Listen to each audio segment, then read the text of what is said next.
السلام علیکم۔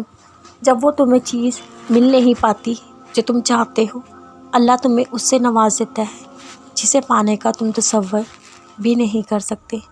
کچھ چیزیں تمہارے حق میں بہتر نہیں ہوتی، اس لیے اللہ انہیں تم سے دور کر دیتا ہے۔ ایسا نہیں ہے وہ ان چیزوں کو بہتر نہیں بنا سکتا، بلکہ کبھی کبھار تم اس چیز کی تمنا کر بیٹھتے ہو جو کسی اور کا نصیب ہوتی ہے، جس کا تمہارے پاس رہنا صرف تکلیف کا باعث ہوتا ہے۔ اسی لیے اللہ تمہیں مشکل اذیت سے بچانے کے لیے عارضی تکلیف دیتا ہے۔ کچھ لوگ، کچھ چیزیں تمہاری زندگی میں صرف آزمائش کے طور پر آتی ہیں۔ آزمائش تو بس وقتی ہوتی ہے، اس لیے جب آزمائش کا وقت ختم ہوتا ہے تو اللہ ان کا خیال بھی تمہارے دل سے نکال دیتا ہے جو تمہیں بے سکون رکھتا ہے۔ ہر شے تمہارے مقدر کا حصہ بن کر نہیں آتی، کیونکہ تم ان باتوں کو کبھی نہیں سمجھ سکتے جو اللہ جانتا ہے۔ اگر تمہیں ان کی حقیقت کا پتہ چل جائے جنہیں اللہ نے تم سے دور کرتا ہے، تم کبھی ان کے لوٹ آنے کی تمنا نہ کرو۔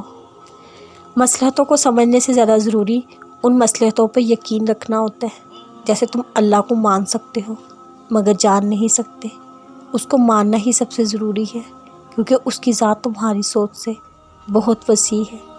جس کو جاننا ناممکن ہو، اس کی مصلحتوں کی رازداریاں تمہاری سمجھ میں کہاں آنے والی ہیں۔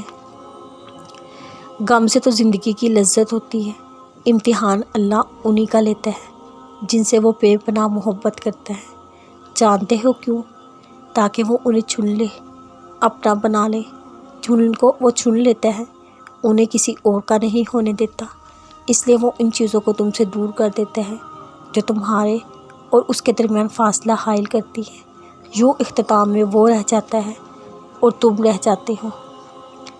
اگر اللہ نے تم سے وہ لیا ہے جسے تم کھونے کا سوچ نہیں سکتے، تو یقین رکھو بدلے میں وہ دے گا جسے پانے کا تم گمان نہیں کر سکتے۔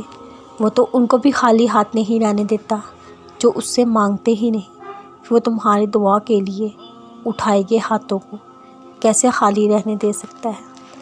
منظر کبھی بھی ایک سا نہیں رہتا، حالات بدلتے ہیں، وقت بھی پاسا پلٹتا ہے۔ بات صرف صبر، یقین کی ہے۔ اس پہ صبر کر لو جو بنا نہیں، اس پہ یقین رکھ لو جو اب تمہارے پاس ہے، پھر تم تک وہ بھی پہنچا دیا جائے گا جس پر تم نے صبر کر رکھا تھا۔ چاہت کی طلب سے بہتر نصیب کی تمنا کرو، پھر جو چاہت بہتر نہیں اس کو بہتر بنا کر تمہارے مقدر کا حصہ لکھ دیا جائے گا۔